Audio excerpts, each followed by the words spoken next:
क्या शैतान मूवी देखते वक्त तुमने कभी एक बार भी ये सोचा है कि आखिरकार वनराज इतना कूल कैसे रह सकता है? मतलब इतने खतरनाक काम करते वक्त भी वो इतना रिलैक्स कैसे रह पाता है, खास करके तब जब किसी अजनबी को मिलके उसे उससे आसानी से दोस्ती करनी हो तब, जैसे कि वो कबीर से करता है। वैसे अगर ज्योति ने पुलिस को कॉल करने के बाद पुलिस आई थी तो उसके कॉल करने वाला सीन कहाँ गया? क्योंकि मूवी में तो वो नहीं था। खैर इंटरेस्टिंग बात तो ये है कि वनराज को पहले से ही पता था कि पुलिस आने वाली है। यही नहीं बल्कि कबीर ने भी सब कुछ पहले से ही प्लान करके रखा था। क्या हुआ, तुम्हारे अभी से होश उड़ गए?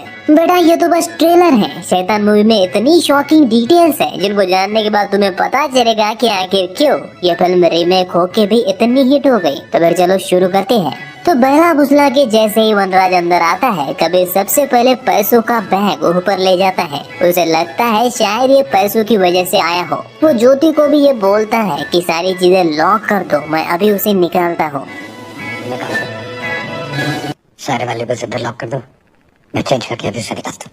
और शॉकिंग बात तो ये है कि उसका ये भ्रम जानवी के बारे में पता चलने के बाद भी कायम रहता है। नहीं मतलब उसे सच में लगता है कि वनराज ने उसकी बेटी पे वशीकरण सिर्फ पैसों के लिए किया है, इसलिए वो वनराज को पैसे भी ऑफर करता है, जबकि वनराज ने उसे पहले ही क्लियरली उसकी बेटी मांगी थी। लेकिन जब कबीर ऐसे नहीं समझता तब वनराज पैसे चला देता है। और ये इसीलिए इम्पोर्टेंट है क्योंकि यही छोटी छोटी डिटेल्स मूवी को रियलिस्टिक बनाने का काम करती है। जैसे कि कोई भी आदमी अगर तुम्हारे घर में घुस रहा है तो तुम्हारा सबसे पहला शक यही होगा कि पैसों के लिए आया होगा। और उसी तरह से कबीर भी वनराज के आते ही अपना पैसों का बैग ऊपर ले जाता है। हालांकि एक रीजन ये भी होता है कि उसी में उन सब के कपड़े भी होते हैं। वैसे मूवी की शुरुआत में कबीर जानवी को ये बोलता है कि तू दुनिया के किसी भी कोने में चली जाए, मैं तुझे ढूंढ ही लूंगा। और ये चीज एक्चुअली में कबीर के कैरेक्टर को रिप्रेजेंट करने का काम करती है कि वो अपनी बेटी से कितना प्यार करता है। ये चीजें हमें आगे भी दिखाई देती है जब वनराज कबीर और ज्योति को बहुत ज्यादा टॉर्चर करने के बाद जानवी से पूछता है, क्या लगता है तुम्हारे डैड मान जाएंगे? तो जानवी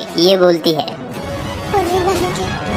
और इससे हमें ये पता चलता है कि कबीर अपने बच्चों के लिए कुछ भी कर सकता है। और ऐसे ही कैरेक्टर्स को डिफाइन करने वाले बहुत सारे सीन्स या फिर हिडन डिटेल्स मूवी में डाली गई है, जो कि मैं तुम्हें आगे बताऊंगा। लेकिन सबसे पहले उस चीज की बात करते हैं जिसपे ये सारी फिल्म टिकी हुई है, वशीकरण। वशीकरण को मूवी में बहुत ही ज्यादा रियलिस्टिक दिखाने की कोशिश की गई है। जैसे कि पहले वनराज उसे एक लड्डू खिलाता है और यही से ये क्लियर करने की कोशिश की जाती है कि रियल ब्लैक मैजिक में भी मेडिसिन का ही यूज होता है। और अगर वनराज वो लड्डू खिलाने में नाकामयाब हो जाए तो वो चाहे कितने भी मंत्र वंत्र पढ़ ले, कुछ काम नहीं करने वाला। और ये कॉन्सेप्ट ऑडियंस को वनराज जो कुछ भी कर रहा है उस पे बिलीव करने के लिए मजबूर कर देता है। लेकिन कहानी यहीं पे खत्म नहीं होती। उसके बाद वो पराठा खाने को बोल के चेक करता है कि असर हो रहा है कि नहीं। और अगर इस सीन को ध्यान से देखोगे तो जानवी के लड्डू खाते ही वनराज उसकी आंखों में गंभीरता से देखता है, क्योंकि आंखें वशीकरण का सबसे इम्पोर्टेंट पार्ट माना जाता है। और उसके अगले ही सीन में गाड़ी के पास आके उसे बिस्किट का पैकेट दे के वनराज ये बोलता है कि फार्म हाउस जाते ही इसे खा लेना। अब ऐसा वो इसीलिए करता है ताकि डबल चेक कर सके कि कहीं समय के साथ दवाई का असर खत्म तो नहीं होगा। तो तुम समझ पा रहे हो ना कि राइटर ने किस तरह से ब्लैक मैजिक को रियलिस्टिक करने के लिए उसे साइंस से जोड़ने की कोशिश की है। और एक्चुअली में ये चीज सिनेमैटिक ब्रिलियंस को भी दिखाती है। अरे कहना क्या चाहते हो? चलो मैं एक्सप्लेन करता हूँ। दरअसल क्या है कि जानवी पे किया गया वशीकरण वनराज का इकलौता हथियार है। और अगर वो फेल हो गया तो उसकी खैर नहीं, उसका बरसों से किया गया प्लान तो चौपट होगा ही, लेकिन उसे जो सजा मिलेगी वो अलग होगी। और सिनेमा से हट के अगर मैं इसे साइंस की भाषा में एक्सप्लेन करूँ तो जब भी हम कोई मेडिसिन लेते हैं तो उसका असर समय के साथ होता है और कभी कभी होता भी नहीं, तो हमें दूसरी मेडिसिन भी लेनी पड़ती है। ये सबके साथ हुआ है, मैं जानता हूँ। तो राइटर ने बड़े ही चालाकी से उसी चीज को यहाँ पे इस लड्डू के साथ भी अप्लाई किया है। आई नो कि अब कुछ लोगों को मुझ पे यकीन नहीं हो रहा होगा, पर ये चीज पूरे फिल्म में कैरी ऑन भी होती है। जैसे कि पराठा खाते ही जानवी को ये रियलाइज होता है कि उसके साथ कुछ तो गड़बड़ हो रही है। आगे भी इसी चीज को दिखाया जाता है, यानी कि वो पूरी तरह से वनराज के कब्जे में नहीं होती, या फिर मेडिकल लैंग्वेज में बोलूं तो उस लड्डू का असर अभी तक उस पे पूरी तरह से नहीं होता है। और इसलिए जब भी वो कुछ करती है उसे पता होता है कि वो कुछ गलत कर रही है, पर वो बस खुद को रोक नहीं पाती।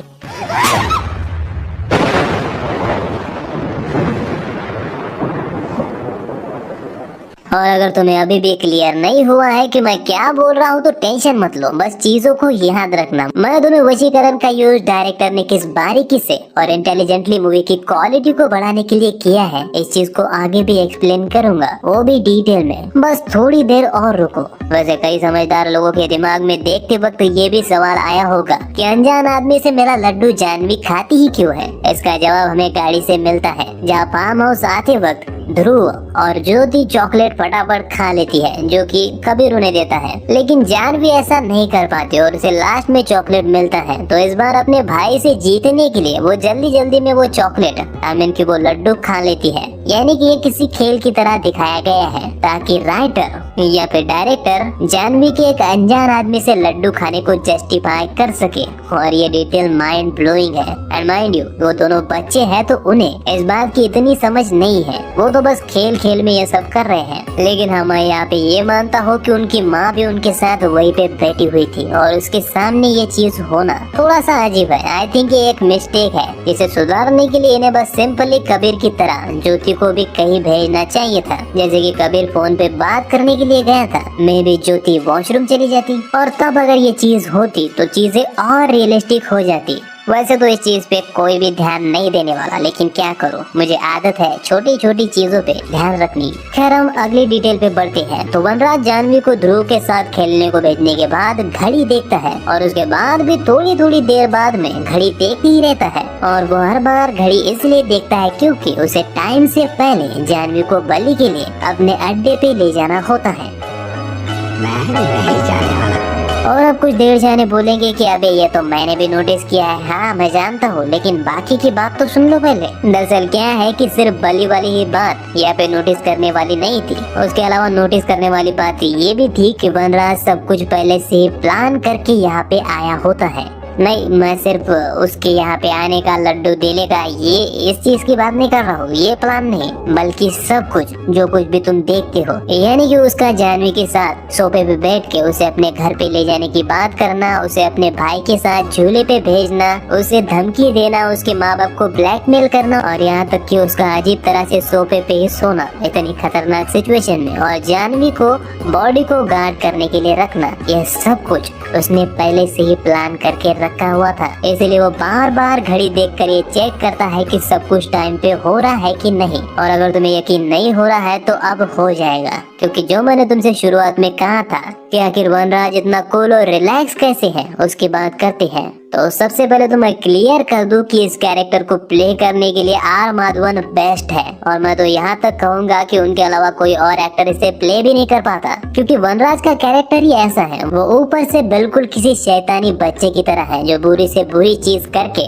ऐसे मासूम शक्ल बनाता है जैसे उसने कुछ किया ही ना हो, या फिर मजाक चल रहा हो। लेकिन फिर वहीं पे अचानक से उसके अंदर का शैतान बाहर आ जाता है और उसे देखकर डर लगने लगता है। उसके चेहरे के एक्सप्रेशन इतने भयानक होते हैं कि तुम वाकई में फील करोगे कि ये कोई साधारण आदमी नहीं है। और उसके ये मूड स्विंग वाली चीज हम पूरी फिल्म में देख सकते हैं। तुम्हें एग्जाम्पल चाहिए? ठीक है, तो कबीर के उसे पैसे देने के बाद का उसका डायलॉग, जहाँ वो शुरुआत कुछ इस तरह से करता है, सॉरी, लेकिन खत्म कुछ इस तरह से।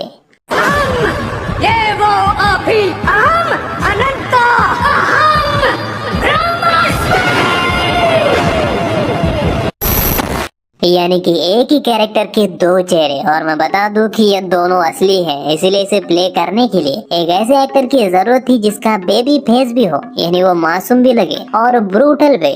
आर माधवन ये दोनों चीजें पास्ट में कर चुके हैं और उनका फेस कट भी बिल्कुल वैसा ही है। साथ में उनकी आवाज भी मासूम भी लगती है, लेकिन वो उसे भारी करके शैतानी भी बना लेते हैं। इसीलिए उन्होंने इस रोल में इतना अच्छे से फाड़ा है। लेकिन यहाँ उसका कैरेक्टर खत्म नहीं होता, उसमें एक और चीज बाकी है। वो बहुत ही ज्यादा घमंडी है और इसी ताकत का नशा उसे हराता है। वो बिल्कुल सही कहता है, लालच, हवस, धन, इन सब से परे जा चुका है वो, क्योंकि इतनी लड़कियां पास होके भी उसने किसी को टच भी नहीं किया। साथ में पैसे और गहने का बैग भी चला दिया, पर उसे ये रियलाइज ही नहीं हुआ कि घमंड भी इंसानों का ही इमोशन है, इसलिए वो अब भी इंसान ही है, भगवान या फिर शैतान बना नहीं है। इसी घमंड की वजह से उसने कबीर को अपने पास रखा था, क्योंकि उसे लगा कि वो तो सर्वशक्तिमान है और उसका एक हारा कटा पिटा जख्मी बाप क्या ही बिगाड़ेगा। और बेटा लोग, मैं तुमको बता दूं कि ज्यादातर विलन्स के हारने का कारण अपनी शक्तियों पे उनका घमंडी होता है। बेस्ट एग्जाम्पल अपने पास रावण है, या फिर मॉडर्न जमाने के लिए थैनोस, जिसे जब तक अपनी ताकत पे घमंड नहीं था उसे कोई भी हरा नहीं पाया था। सब एवेंजर्स की वांट एक साथ अकेले इंसान ने लगाई थी, लेकिन जैसे ही उसे लगा कि वो ब्रह्मांड को मिटा के एक नया ब्रह्मांड बना के खुद उनका भगवान बनेगा, वो सडनली हार जाता है। वैसे ज्योति ने पुलिस को फोन कब किया था? मूवी में इसका एक भी सीन नहीं है और ऐसा होना बहुत ही आम है, लेकिन मैंने यहाँ पे इसे इसीलिए ऐड किया क्योंकि ये चीज ट्रेलर में दिखाई गई है। नमस्कार, डायल 100। वो उसे मार डालेगा सर। Hello hello madam. वो जबरदस्ती हमारे घर में घुसा। जबरदस्ती? यानी कि ज्योति का पुलिस को बुलाने वाला सीन कट कर दिया गया है। और जैसा कि मैंने कहा कि ये अक्सर फिल्मों में होता है, लेकिन मैंने यहाँ पे ये चीज इसीलिए ऐड की क्योंकि ट्रेलर के अलावा उस सीन को बदला भी गया है, क्योंकि पुलिस बोलती है कि सिर्फ मिस कॉल आए थे और हो सकता है कि इन्होंने एक ही सीन के 2 वर्जन भी शूट किए हो, जिसमें से एक में ज्योति डायरेक्ट पुलिस से बात करती है और दूसरे में बस मिस कॉल देती है। और ऐसा मैं इसीलिए कह रहा हूँ क्योंकि ट्रेलर में हमने साफ सुना है कि ज्योति पुलिस से बात कर रही है, जबकि पुलिस उसके घर आने के बाद ये कहती है कि उन्हें सिर्फ मिस कॉल आए थे। इसलिए मुझे ऐसा लगता है कि यहाँ पे 2 सीन शूट हुए थे, एक जिसमें ज्योति पुलिस से डायरेक्ट बात करती है और दूसरा जिसमें सिर्फ मिस कॉल देती है। लेकिन इंटरेस्टिंग बात तो ये है कि वनराज को पता था कि दरवाजे पे पुलिस आई हुई है, नहीं अपनी तंत्र विद्या और अंतर्यामी मन से नहीं, बल्कि सिंपल लॉजिक और बेसिक सेंस से। दरअसल वनराज यही चीज 107 बार पहले भी कर चुका था और जानवी 108 भी थी, जो कि लास्ट में हमें इस पुलिस ऑफिसर से पता चलता है, जो कि बताती है कि जितनी भी लड़कियां वहाँ से मिली है वो कुल मिलाकर 108 थी जानवी को पकड़ के। यानी कि किसी अजनबी को टारगेट करना, उसके घर में घुस के लड़कियों को किडनैप करना, ये उसके लिए जानवी तक पहुँचने तक बहुत ही नॉर्मल चीज हो चुकी थी। और इसलिए इस प्लान के दौरान जो भी सिचुएशंस आने वाली थी उसे हर एक का पहले से ही पता था लगभग, और सिर्फ इसीलिए वो इतने जल्दी चीजों को सोच पा रहा था। जैसे कि पुलिस के आते ही उसने जानवी को सिलेंडर पे बिठा दिया था और जब कबीर उसे मार रहा था तो जानवी बंधी हुई थी, तो उसने उसे जोर से हंसने को बोल दिया था। आधे उसने सब कांटेक्ट करने के जरिए बंद कर दिए थे, लेकिन वो जानता था कि फिर भी कोई ना कोई हेल्प के लिए किसी न किसी को कांटेक्ट जरूर कर सकता है, और इसके लिए उसके पास प्लान बी मौजूद था, यानी जानवी को सिलेंडर पे बिठाना। दरअसल उसके चेहरे पे टेंशन या अर्जेंसी का जरा भी भाव इसलिए नहीं था क्योंकि वो ये चीज 107 बार कर चुका था। वैसे ये सीन जब कबीर छुपकर वनराज के मोबाइल की लोकेशन अपने नौकर शाम के मोबाइल में भेज देता है और पासवर्ड भी उसे बड़े ही आराम से याद हो जाता है, ये जो सीन है ये सिनेमैटिक ब्रिलियंस को अगेन दिखाता है। किसी भी बड़े सीक्वेंस को दिखाने से पहले उसके रेफरेंस हमें इंट्रोडक्शन में ही देने पड़ते हैं, ताकि ऑडियंस के सबकॉन्शियस माइंड में ये बैठ सके कि आपका कैरेक्टर जो चीज कर रहा है वो वाकई में कर सकता है। सिंपल भाषा में कहूँ तो जो कुछ भी स्क्रीन पे दिख रहा है उसको ऑडियंस आसानी से पचा पाए। जैसे कि दृश्यम में हमें शुरुआत में दिखाया जाता है कि विजय को फिल्में देखना बहुत पसंद है और आगे जाके वो उन्हीं फिल्मों से ली नॉलेज का यूज अपनी फैमिली को बचाने के लिए करता है। और हम एक 7वीं फेल इंसान पुलिस वालों को चकमा दे सकता है, इस बात पे इसलिए यकीन करते हैं क्योंकि हम जानते हैं कि वो फिल्मों में एक्सपर्ट है। इसी तरह से शैतान मूवी की शुरुआत में ही हमें बता दिया जाता है कि कबीर की मेमोरी काफी शार्प है और इसीलिए उसे अपने बच्चों की फोन का पासवर्ड तो याद होता ही है, लेकिन अपने बेटी के दो बॉयफ्रेंड आई मीन कि उसे मिलने वाले 2 लड़कों के बाइक के नंबर भी इजीली याद होते हैं, जो कि उसने सिर्फ एक ही बार देखे थे। और इसी इंट्रोडक्शन की सीन की वजह से ही ऑडियंस बहुत ही इजीली ये एक्सेप्ट कर लेती है कि उसे वनराज के मोबाइल का यूं ही देखा पासवर्ड याद हो गया। पर हाँ, वो सिर्फ शार्प ही नहीं है, बल्कि कबीर के पास हर चीज का प्लान बी मौजूद होता है, जैसे कि उसके बेटी के ट्रिप का। और ये रिकॉर्डर उसका प्लान बी ही था। जब हिंसा से कुछ नहीं हुआ तो उसने अपना दिमाग यूज किया। ये सब कुछ पहले से उसने प्लान कर रखा था। और मैं जानता हूँ ये तो तुमने भी नोटिस किया होगा, क्योंकि मूवी में साफ साफ दिखाया है, लेकिन कभी ये भी जानता था कि वनराज उसे अपने पास हथियार रखने तो नहीं देगा और वनराज ने पहले से अपने गार्ड वहाँ पे रखे होंगे और ये भी कि उसने इन लड़कियों को जरूर उसे मारने वालों के लिए कुछ ऑर्डर दे के रखा होगा, जैसे कि सोते हुए उसने जानवी को दिया था। इसीलिए लास्ट में जब जानवी चाकू कबीर के हाथ में मारती है तो वो उसे बिना निकाले ही उस पे पट्टी बांध के वनराज को ढूंढने निकल जाता है ताकि उसे हथियार ना समझ के वनराज इग्नोर कर दे। हालांकि उसका दूसरा रीजन ये भी होता है कि अगर वो चाकू निकालता तो छेद बड़ा होकर उसका ज्यादा खून बहने के चांसेस थे। अब अगर तुम्हें मूवी को कितनी डिटेलिंग के साथ बनाया गया है ये देखना है तो लास्ट की इस आग वाले सीन को देखो, जहाँ पे सिर्फ एक ही लड़की नीचे झुकी हुई है और ये वही लड़की है जो कई दिनों से झूले पे झूल रही थी, जिसकी वजह से उसके पैर ठीक से काम नहीं कर रहे थे। यही नहीं बल्कि लास्ट में वही लड़की जब हमें दिखाई जाती है तो उसके घर में भी उसके पैर ठीक से काम नहीं कर रहे होते हैं। अच्छा, इससे मुझे याद आया कि एक और इंटरेस्टिंग सीन है लास्ट में, जहाँ पे सभी लड़कियों के नॉर्मल होने के बाद उनके रिएक्शन देखो, कोई रो रहा है तो कोई खांस रहा है, कोई उल्टियाँ कर रहा है तो कोई बस खामोश खड़ा है और कोई सबको हैरानी से देख रहा है और उनमें से कुछ बेहोश भी हो रहे हैं। यानी कि सबके एक जैसे रिएक्शन नहीं है, जो कि सेंस भी बनाता है क्योंकि सबको वनराज ने अलग अलग काम दिए थे और उस काम के हिसाब से ही उनके रिएक्शन होना जरूरी थे। और ये चीज खास इसीलिए है क्योंकि बहुत से डायरेक्टर इसे क्रिएट ही नहीं कर पाते। अगर कोई भीड़ वाला सीन है तो उसमें सभी के रिएक्शन एक जैसे होते हैं, जो कि मैंने बहुत बार देखा है और सच को तो देखने में वो बहुत ही आर्टिफिशियल लगता है। और आर्टिफिशियल से मुझे याद आया कि कुछ महापुरुष तो एक ही कैरेक्टर की बहुत सारी कॉपीज बना के बैकग्राउंड में पेस्ट कर देते हैं। कितने तेजस्वी लोग हैं हमारे पास, कितने शानदार विचार रखते हैं जी। अब ये तो तुम समझ गए होगे कि वनराज हर चीज रस्म के हिसाब से कर रहा था और अमावस्या स्पेसिफिकली काले लफड़ों के लिए ही जानी जाती है, आई मीन काले कांडों के लिए। पर उसे 108 लड़कियां ही क्यों चाहिए थी? क्योंकि 108 नंबर वैदिक कॉस्मोलॉजी के अकॉर्डिंग बेसिस ऑफ क्रिएशन है, यानी कि ये पूरे यूनिवर्स और ऑल आवर एग्जिस्टेंस को रिप्रेजेंट करता है। सिंपली पूरी दुनिया के लोगों को 108 नंबर रिप्रेजेंट करता है, ऐसा बताया जाता है। और अगेन ये चीज खास इसीलिए है क्योंकि वनराज भी इन 108 लड़कियों की बलि देके सारी दुनिया पे कंट्रोल पाने की इच्छा रख रहा था। और अगर तुम्हें याद है तो मैंने शुरुआत में बोला था कि मूवी के बचे वशीकरण के सीन आगे एक्सप्लेन करूंगा, तो फाइनली उसका टाइम आ गया है। तो ये सीन काफी इंटरेस्टिंग है, जहाँ वनराज जानवी को बोलता है कि तुम्हें मेरे साथ अपने घर चलना है हमेशा हमेशा के लिए, और उसको ओके बोलने को बोलता है, लेकिन वो नहीं बोलती, जबकि उसके बाकी ऑर्डर वो फटाफट से मान रही थी। तो ऐसा क्यों? से ओके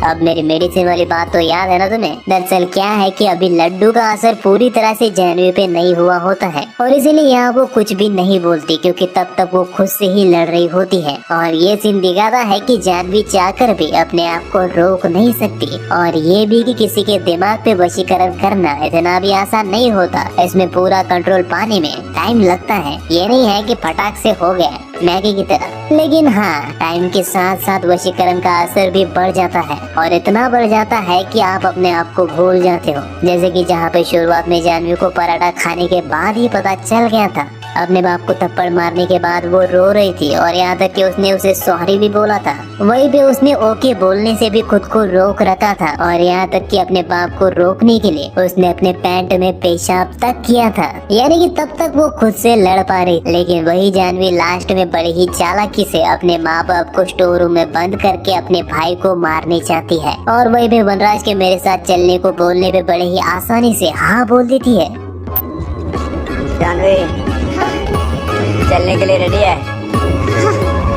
और इससे हमें ये पता चलता है कि अब वो पूरी तरह से वनराज के कब्जे में आ चुकी है, यानी कि अब उस लड्डू का असर पूरी तरह से उसके बॉडी पे हो चुका है और अगर ध्यान से लास्ट में देखोगे तो इन सभी लड़कियों की हालत वही है, ये पूरी तरह से वनराज के कब्जे में है। यानी कि उस लड्डू में जो दवाई थी उसका असर धीरे धीरे समय के साथ बढ़ता है एंड दैट इज अमेजिंग, क्योंकि इन्होंने काले जादू की जड़ी बूटी को भी किसी रियल मेडिसिन की तरह प्रेजेंट किया है। और तुम्हें क्या लगता है वनराज आधी से ज्यादा राज जानवी के घर में क्यों बताता है, जबकि वो आसानी से पहली बार में जानवी से अपने भाई को मारने को बोल सकता था, लेकिन वो ये सब धीरे धीरे करता है ताकि समय के साथ जानवी अपने आप को रोक ना पाए। और ध्यान से देखोगे तो इसकी क्रोनोलॉजी भी समझ में आ जाती है। जैसे जैसे समय बीतता है वो जानवी से और ब्रूटल चीजें करवाता है, जैसे कि पहले वो उसे अपने बाप को थप्पड़ मारने को बोलता है, जो कि एक्चुअली में जानवी के लिए बहुत ही बड़ा शौक था, लेकिन वो अडेप्ट करना सीख जाती है। और फिर अपने भाई का सर फोड़ने को, फिर उसके बाद उससे भी बड़ा ऑर्डर देता है कि अगर उसके पास कोई आए तो उसे सीधा चाकू घोंप दे, चाहे वो उसकी माँ हो या फिर बाप हो। यानी कि टेक्निकली वो उन दोनों को उसे मारने को ही बोल रहा है, लेकिन अलग वे में, ताकि उसका माइंड इस बार भी उस ऑर्डर को डिनाई ना कर पाए। वो डायरेक्ट उसे नहीं बोलता कि अपने माँ बाप पे हमला कर दो, लेकिन जब वशीकरण का असर बढ़ने लगता है और पूरी तरह से उस पे कंट्रोल कर लेता है, यानी कि जब उसका माइंड पूरी तरह से वनराज के ऑर्डर के लिए तैयार होता है या फिर उसके कब्जे में होता है, तब वो लास्ट में जानवी को अपने भाई ध्रुव को मारने को बोलता है। लेकिन कमाल की बात तो ये है कि ये चीज मूवी में जानवी पे पूरी तरह से कंट्रोल करने के लिए तो यूज होती ही है, लेकिन डायरेक्टर ने वशीकरण का यूज सिनेमैटिक डिवाइस की तरह भी किया है। यानी कि जो क्रोनोलॉजी मैंने तुम्हें इन सीन्स की बताई है, अगर इसे सिनेमैटिक वे में देखने जाओगे तो ये ऑडियंस के दिमाग में फियर और सस्पेंस को लगातार क्रिएट करके उसके डोज को बढ़ाते जाते हैं। यानी कि थोड़ा और थोड़ा और थोड़ा और ऐसे करते करते क्लाइमैक्स आ जाता है। और सॉरी, लेकिन मैं इसका क्रेडिट शैतान मूवी के डायरेक्टर को तो नहीं दे सकता। इसके असली हकदार तो विच मूवी के राइटर और डायरेक्टर हैं, जिनका हूबहू हर सीन इन्होंने इस मूवी में चेपा है। वैसे विच मूवी के रीमेक से मुझे याद आया, क्लाइमैक्स में शैतान मूवी के मेकर्स ने कुछ नया भी किया है। दरअसल इन्होंने माँ मूवी आने वाली है, इसका हिंट वनराज और कबीर की इस बातचीत से दिया है, जहाँ पे कबीर वनराज को ये बोलता है, ताकत का असली मतलब समझना है तो कभी किसी बाप को अपने बच्चे के लिए लड़ते हुए देखना